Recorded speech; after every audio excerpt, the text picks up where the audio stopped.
a castle older than most European nations, standing for over 1,100 years without ever being conquered by force. You see in castles reduced to rubble. You've heard stories of impenetrable fortresses that eventually fell. Prague Castle rewrote those rules. But here's what nobody tells you about the world's largest ancient castle complex. It was never meant to survive this long, and the reason it did will change how you see medieval power forever. Perched on a hill overlooking the Vltava River, Prague Castle dominates the Czech capital like a crown of stone. You can see it from almost anywhere in the city. 570 meters long, covering 70,000 square meters. To put that in perspective, it's roughly the size of 7 football fields. This isn't just a castle, it's an entire fortified city. Founded in 870 AD by Prince Borovoy of the Prim-Yeslid dynasty, it started as a simple wooden fortress. Borovoy had just converted to Christianity, and he needed a power base that screamed legitimacy. The hilltop location wasn't random.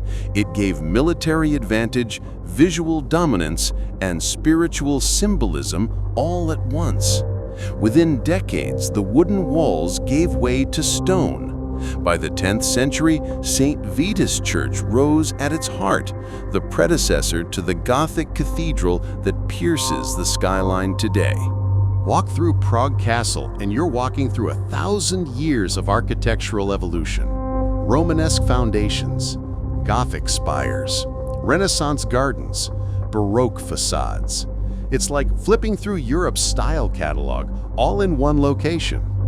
The centerpiece is St. Vitus Cathedral, begun in 1344, but not completed until 1929. Yes, 585 years later. Its Gothic spires reach 96 meters into the sky. Inside, the Mucha window, designed by Art Nouveau master Alphonse Mucha, floods the nave with kaleidoscopic light. Medieval meets modern, and somehow it works. Then there's the old royal palace where Bohemian kings once ruled. Its Vladislav Hall is a masterpiece of late Gothic architecture, so vast that knights could ride their horses up the stairs and joust inside during banquets. Imagine that! Your dinner entertainment is armored men on horseback smashing into each other while you eat roasted boar. Golden Lane, a tiny street of colorful houses built into the castle walls, once housed goldsmiths and castle guards. Legend says alchemists worked here, trying to turn lead into gold for Emperor Rudolph II. They failed, but Franz Kafka lived in house number 22 for a while, and he turned words into literary gold instead. Here's the astonishing part. Prague Castle has never been taken by military force, not once in 1,100 years. During the Hussite Wars of the 15th century, revolutionary forces controlled Prague, but they held the castle through negotiation, not siege. When the 30 Years' War ravaged Europe in the 17th century, Swedish armies occupied Prague, but even they took the castle through political maneuvering after the war ended, not by storming its walls. The Nazis marched into Prague in 1939. They occupied the castle and turned it into the seat of the Reichsprotector. But they walked through the gates. No battle, no breach. The same happened when Soviet tanks rolled into Prague in 1968. The secret? Prague Castle survived because it adapted. When military strength shifted, it became a political symbol. When one dynasty fell, another moved in without destroying the structure. The castle became more valuable intact than destroyed. However, Prague Castle does hold the crown for history's most dramatic window-throwing incident.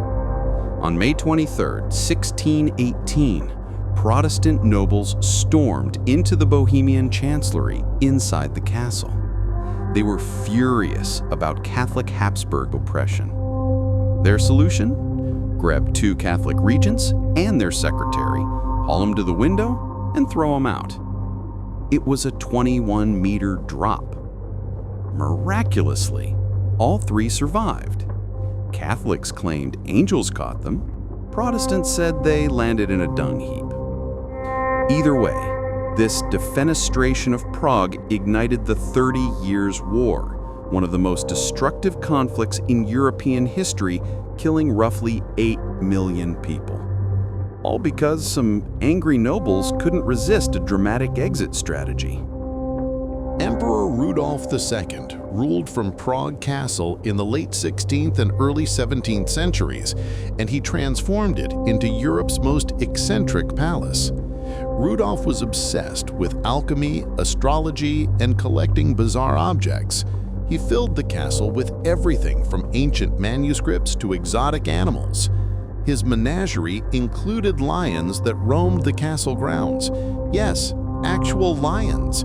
Courtiers would walk past lion enclosures on their way to meetings. Rudolf also collected dwarfs. He considered them good luck and status symbols.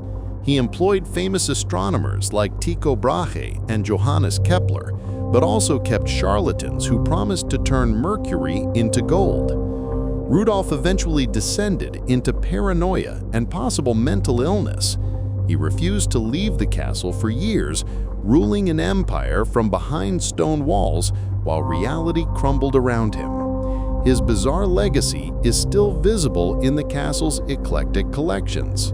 Today, Prague Castle serves as the official residence of the President of the Czech Republic and the seat of government. It's still a working palace, one of the few medieval castles in Europe that maintains its original political function. You can watch the changing of the guard every hour in the first courtyard, with a larger ceremony at noon, complete with fanfare and flag exchange. The guards stand in boxes that look like oversized sentry posts, wearing uniforms designed by Theodor Pištek, the costume designer who won an Oscar for Amadeus. The castle complex includes museums displaying Bohemian crown jewels, medieval art, and the coronation chamber where kings were crowned for centuries. The jewels are kept in a room with 7 locks, and all 7 keys are held by different officials. Opening the chamber requires an act of parliament. That's how seriously Czechs take their heritage. Getting there is simple. Take the metro to Malostranska station, then either walk uphill through charming Malostrana or take tram 22 to the castle gates. The uphill walk takes about 15 minutes but offers stunning views. Purchase the Circuit B ticket. It covers the major sites including St. Vitus Cathedral, Old Royal Palace, Golden Lane, and St. George's Basilica. Skip Circuit A unless you're a serious history buff. It adds exhibitions most visitors find redundant. Arrive early, ideally before 9 a.m. to beat the cruise ship crowds. Summer afternoons turn the castle into a congested tourist maze. Early morning or late afternoon gives you breathing room and better light for photos. Dress modestly for the cathedral, shoulders and knees covered. Security is tight. Expect airport-style screening at the entrances. Don't miss the castle gardens below the walls. They're free, less crowded, and offer perspective views of the castle rising above you. The south gardens provide the best vantage points for photography. Golden Lane is charming, but tiny. If you visit during peak hours, you'll be shuffling shoulder to shoulder through the miniature houses. Go early or skip it if you're claustrophobic. Allocate 3 to 4 hours minimum for a thorough visit. You could spend an entire day here if you explore every museum and garden. Prague Castle stands as proof that survival isn't about strength alone. Castles with thicker walls fell. Fortresses with deeper moats crumbled. Prague Castle endured because it transformed from tribal stronghold to Christian center, from royal palace to Nazi headquarters, from communist symbol to democratic seat. It absorbed every invader, outlasted every empire, and emerged still standing. 11 centuries of history compressed into one hilltop complex. You don't conquer a place like this, you just become part of its story. When you walk through those gates, you're walking where Bohemian kings plotted, where emperors kept lions, where revolutionaries threw politicians out windows to start wars. The stones remember everything. And you just learned why the castle that never fell might be Europe's greatest survivor, not through military might, but through something more powerful, the ability to mean something new to every generation that claims it. Now go see it for yourself. The lions are gone, but the legends remain.